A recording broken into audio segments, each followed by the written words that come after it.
Hello and welcome to Local Edition.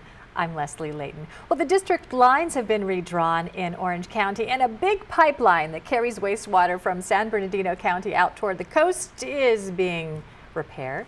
Just a couple of things we're going to be talking about with Supervisor Bill Campbell. Thank you very much for being here. Leslie, great to be here with you. So the battle lines are redrawn, redistricting in Orange County, which is a little different from the redistricting that's going on throughout the rest of the state. That's a great point. We had to redistrict, though, because each of us are elected in a certain district to represent a portion of the county, roughly 1/5. And just like we did at the state and the congressional levels, it had to be redistricted. The difference was that the Board of Supervisors made the decision rather than an independent group.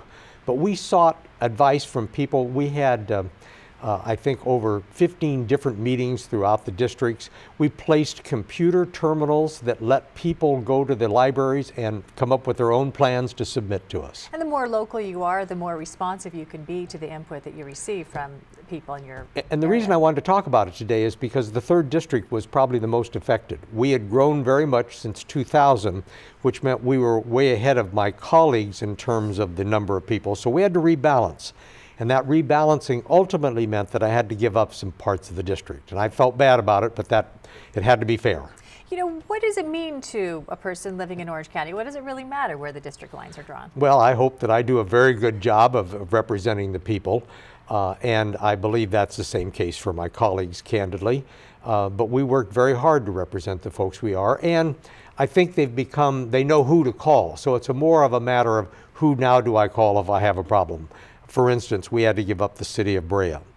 The county operates a big landfill up there. If somebody doesn't like that, they knew to call my office. Well, now they've got to call somebody else. It's also interesting to note that some of the results, these are based on when we fill out our census forms. This is why we do it. The information from those forms goes to help draw these lines. Absolutely. It is all based on the census. And what we tried to do, though, was kind of anticipate what's going to happen in 2020. And so my district is actually slightly smaller than my other colleagues now because, again, we're going to have good growth. The Irvine Company is going to be developing properties in Anaheim Hills, in Orange, and in Irvine, still areas that I represent. Okay, now changing course a little bit here.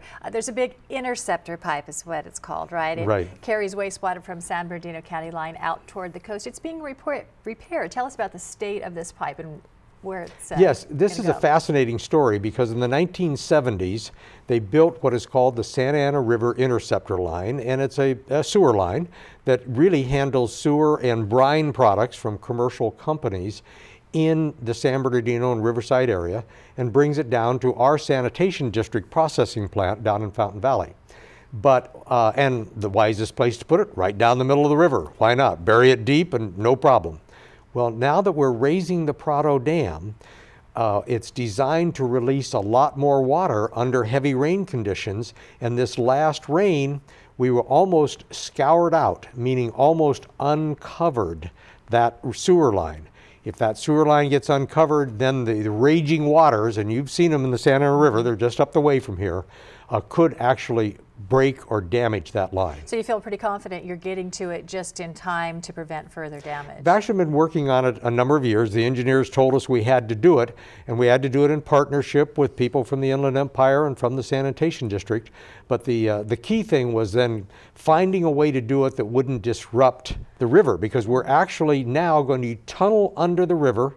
We're going to connect up there in the Green River Parkway, in the Green River Park golf course, and then tunnel under and come up on the other side. And the best part is none of us are really going to notice it. We thank you so much for being here to tell us about this today. Yep. Thank you very much, Supervisor Campbell. And thank you for tuning in.